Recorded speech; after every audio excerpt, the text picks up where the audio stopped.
give me a Nobel Peace Prize because they only give it to liberals. Let's stop it. সাম্প্রতিক সময়ে ভারত পাকিস্তান সংকটের সময় Donald Trump সিদ্ধান্তমূলক কূটনৈতিক হস্তক্ষেপ এবং গুরুত্বপূর্ণ নেতৃত্বের স্বীকৃতি স্বরূপ পাকিস্তান সরকার আনুষ্ঠানিকভাবে প্রেসিডেন্ট ডোনাল্ড ট্রাম্পকে 2026 সালের নোবেল শান্তি পুরস্কারের জন্য সুপারিশ করার সিদ্ধান্ত নিয়েছে।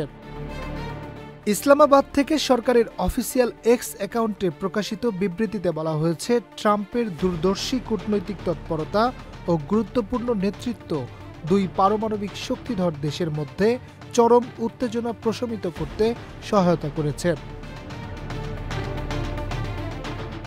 সম্ভাব্য যুদ্ধের আশঙ্কা দূর করে লাখো মানুষের জীবন রক্ষার পথ সুগম হয়েছে বলেও দাবি করা হয়েছে। বিবৃতিতে আরও বলা হয়েছে, প্রেসিডেন্ট ট্রাম্পের সিদ্ধান্তমূলক কূটনৈতিক সম্পৃক্ততা এবং গুরুত্বপূর্ণ নেতৃত্ব দুটি পারমাণবিক অস্ত্রধারী দেশের মধ্যে অত্যন্ত অস্থিতিশীল পরিস্থিতি হিসেবে বর্ণিত উত্তেজনা হ্রাস করতে সাহায্য করেছে। সম্ভাব্যভাবে একটি পূর্ণাঙ্গ যুদ্ধ রোধ করেছে, যা লক্ষ লক্ষ জীবনকে বিপন্ন করতে পারত। এর আগে গণমাধ্যমের সঙ্গে আলাপচারিতায় নোবেল শান্তিতে পুরস্কার নিয়ে ট্রাম্প বলেন, পাকিস্তান ভারত যুদ্ধ বন্ধ করার জন্য আমাকে নোবেল পুরস্কার দেওয়া উচিত।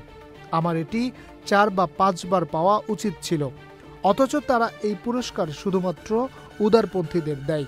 তারা এটি দেবে না কারণ তিনি লিবারেল নন বলেও মনে করেন ট্রাম্প। ট্রাম্পের এমন কথার কদিন পরেই এবার নোবেল শান্তি পুরস্কারের জন্য ট্রাম্পের নাম আনুষ্ঠানিকভাবে প্রস্তাব করল পাকিস্তান।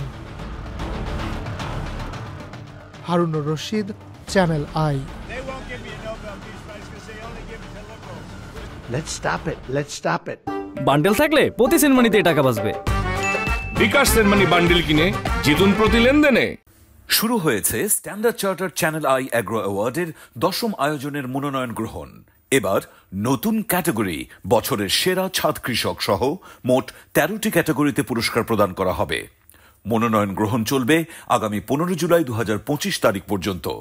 বিস্তারিত জানতে ভিজিট করুন www.agroaward.com এবং ফোন করুন 018737000556 এই নম্বরে।